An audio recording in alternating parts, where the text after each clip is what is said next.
John chapter 12, the NIV version of the Bible. Jesus anointed at Bethany. 6 days before the Passover, Jesus came to Bethany, where Lazarus lived, whom Jesus had raised from the dead. Here, a dinner was given in Jesus' honor. Martha served, while Lazarus was among those reclining at the table with him. Then Mary took about a pint of pure nard, an expensive perfume. She poured it on Jesus' feet and wiped his feet with her hair. And the house was filled with the fragrance of the perfume. But one of his disciples, Judas Iscariot, who was later to betray him, objected. Why wasn't this perfume sold and the money given to the poor? It was worth a year's wages. He did not say this because he cared about the poor, but because he was a thief. As keeper of the money bag, he used to help himself to what was put into it. Leave her alone, Jesus replied. It was intended that she should save this perfume for the day of my burial. You will always have the poor among you, but you will not always have me. Meanwhile, a large crowd of Jews found out that Jesus was there and came, not only because of him, but also to see Lazarus, whom he had raised from the dead. So the chief priests made plans to kill Lazarus as well. For an account of him, many of the Jews were going over to Jesus and believing in him. Jesus comes to Jerusalem as king. The next day, the great crowd that had come for the festival heard that Jesus was on his way to Jerusalem. They took palm branches and went out to meet him, shouting, Hosanna! Blessed is he who comes in the name of the Lord. Blessed is the King of Israel. Jesus found a young donkey and sat on it. As it is written, do not be afraid, daughter Zion. See, your king is coming, seated on a donkey's colt. At first, his disciples did not understand all this. Only after Jesus was glorified did they realize that these things had been written about him and that these things had been done to him. Now the crowd that was with him when he called Lazarus from the tomb and raised him from the dead continued to spread the word. Many people, because they had heard that he had performed this sign, went out to meet him. So the Pharisees said to one another, See, this is getting us nowhere.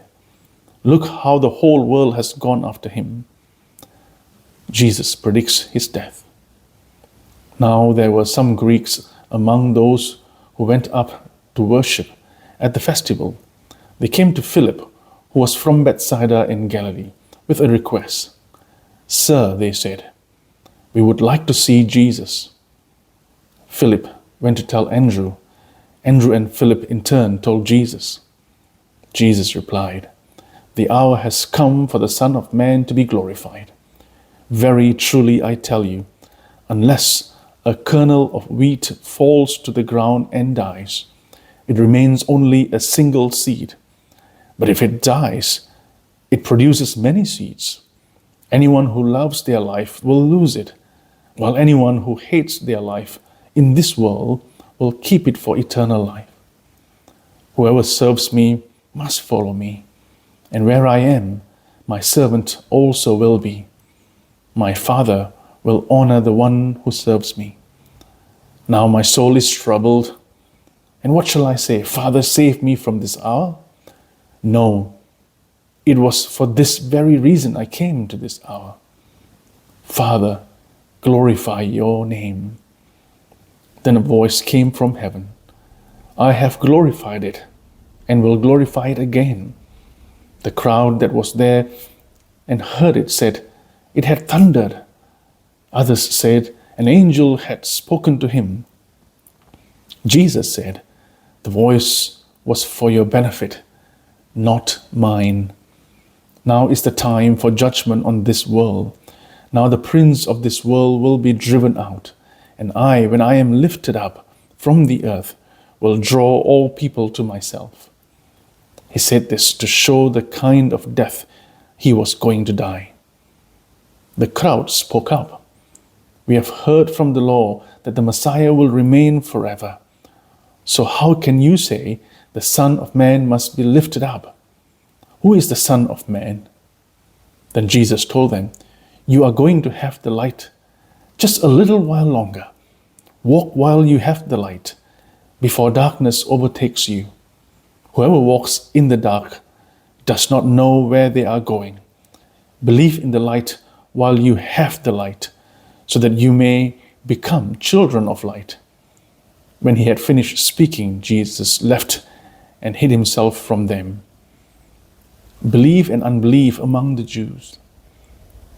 Even after Jesus had performed so many signs in their presence, they still would not believe in him. This was to fulfill the word of Isaiah the prophet. "Lord, who has believed our message, and to whom has the arm of the Lord been revealed?" For this reason they could not believe, because as Isaiah says elsewhere, "He has blinded their eyes and hardened their hearts, so they can neither see with their eyes, nor understand with their hearts, nor turn, and I would heal them." Isaiah said this because he saw Jesus' glory and spoke about him. Yet at the same time, many even among the leaders believed in him. But because of the Pharisees, they would not openly acknowledge their faith for fear they would be put out of the synagogue. For they loved human praise more than praise from God. Then Jesus cried out, "Whoever believes in me does not believe in me only, but in the one who sent me. The one who looks at me is seeing the one who sent me. I have come into the world as a light, so that no one who believes in me should stay in darkness. If anyone hears my words, but does not keep them, I do not judge that person, for I did not come to judge the world, but to save the world. There is a judge for the one who rejects me and does not accept my words. The very words I have spoken will condemn them at the last day. For I did not speak on my own, but the Father who sent me commanded me to say all that I have spoken. I know that his command leads to eternal life. So whatever I say is just what the Father has told me to say." This is the gospel of the Lord. Thanks be to God.